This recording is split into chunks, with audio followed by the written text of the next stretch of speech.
இது ஒரு கொடும் செயலை இந்த நூற்றாண்டில் எங்கேயுமே எந்த இனத்திற்கும் நடந்துராத ஒரு கொடும் படுகொலையை இலங்கை அரசு செஞ்சிருச்சு, சிங்கள அரசு செஞ்சிருச்சு. எங்களுக்குன்னு கேட்க நாதி இல்லை, எங்களுக்குன்னு அரசியல் அதிகாரம் இருக்கிற ஒரே நிலம் தமிழ்நாடு தான்.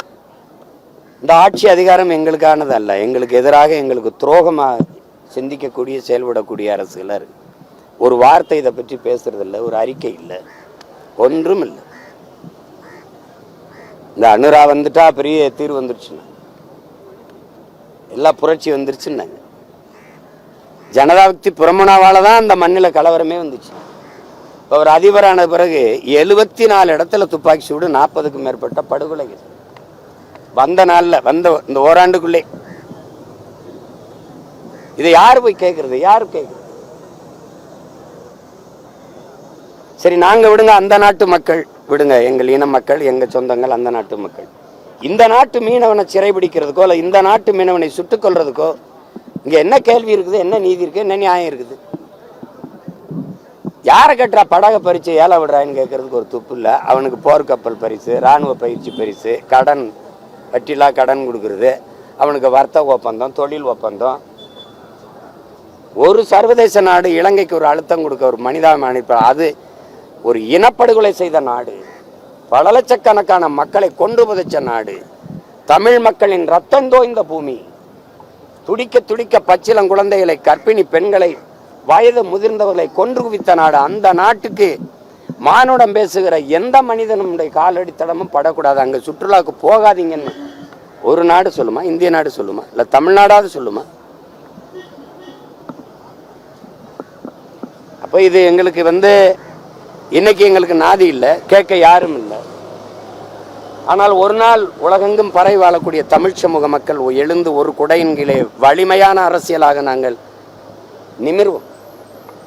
அன்னைக்கு இந்த சாட்சியங்கள் எல்லாம் அன்னைக்கு பேசாம என்ன பண்ணிட்டு இருந்தீங்கன்னு கேட்பான்ல ஒருத்தன். அன்னைக்கு தாண்டா வீதியில் நின்று கத்தனம்டா, சான்றுகளோட கதறணும்டா, நீங்க எங்கடா போனீங்க கேட்காமன்னு கேட்கறதுக்கு ஒரு சான்று வேணும்ல. அதுக்கு தான் இந்த போராட்டம், அதுக்கு தான் இந்த போராட்டம். அன்னைக்கு சட்டசபையில் அம்மையார் ஜெயலலிதா அவர்கள் முதலமைச்சராக இருக்கும்போது இலங்கையில் நடந்தது இனப்படுகொலை தான், ராஜபக்சே, கோத்தபாயெல்லாம் போர் குற்றவாளி, அவர்களை பன்னாட்டு நீதிமன்றத்தில் நிறுத்தி விசாரிக்க வேண்டும் என்று பதிவு செய்தது எங்களுக்கு வருங்காலத்தில் ஒரு ஆவணம். அன்னைக்கு இருந்த அரசு பாரா சட்டசபையில் தீர்மானம் போட்டிருக்குங்க. அதுக்கு தான் இதெல்லாம். அன்னைக்கு என்ன பண்ணிக்கிட்டு இருந்தேன்னு எவனாவது ஒருத்தன் கேட்பான்ல, பெரிய அறிவா இருந்த ஒருத்தன் கேட்பான்.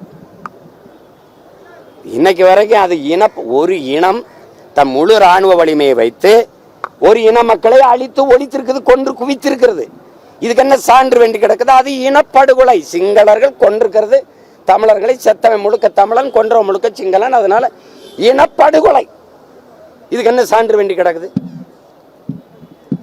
என்ன சான்று வேண்டி கிடக்குது?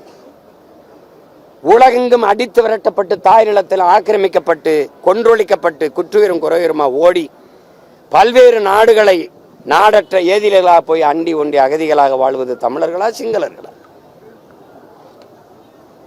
ஜனநாயகம் பேசுகிற இந்த நாடுகள், குறிப்பாக இந்திய பெருநாடு, இந்திய இராணுவத்தில் தமிழர்கள் நாங்கள் இடம்பெற முடியும், சீக்கியர்கள் இடம்பெற முடியும், பஞ்சாபி எல்லாரும் இடம்பெற முடியும், குஜராத்தி, மராட்டி, மலையாளி, கன்னடர், தெலுங்கர் எல்லாரும் இடம்பெற முடியும்.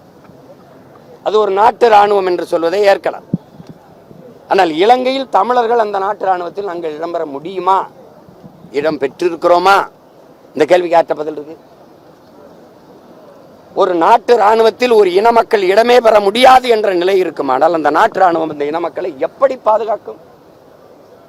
அதே இராணுவ வலிமை, ஆயுத பலத்தை கொண்டுதான் என் அக்கா தங்கைகளை ஆயுதத்தை காட்டி, உயிரை காட்டி அச்சுறுத்தி வன்புணர்வு செய்து கொண்டு குவித்தது.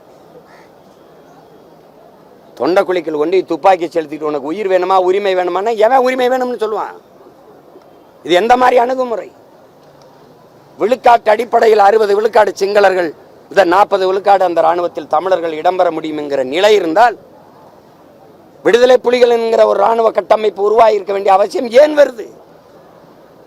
அப்ப எந்த இராணுவத்தை வைத்து அழித்து ஒழிக்கிறான என் இன மக்களை, அதே ஆயுதத்தை எடுத்து என் இன மக்களை பாதுகாப்பதை தவிர வழி இல்லை என்ற நிலைக்கு தள்ளப்பட்ட பிறகுதான் எங்கள் தலைவன் ஆயுதம் எடுத்தான். எங்கள் தலைவன் ஆயுதம் எடுத்தது பயங்கரவாதம் என்றால் அந்த ஆயுதத்தை பிரசவித்தது சிங்கள அரச பயங்கரவாத தாய் என்பதை அறிவார்ந்த மக்கள் ஏன் அறியல? ஏன் அதை பேச தயங்குறீங்க? அதிசயங்களின் ஆரம்பம். அதிசயம் நடக்கும் நிச்சயமா.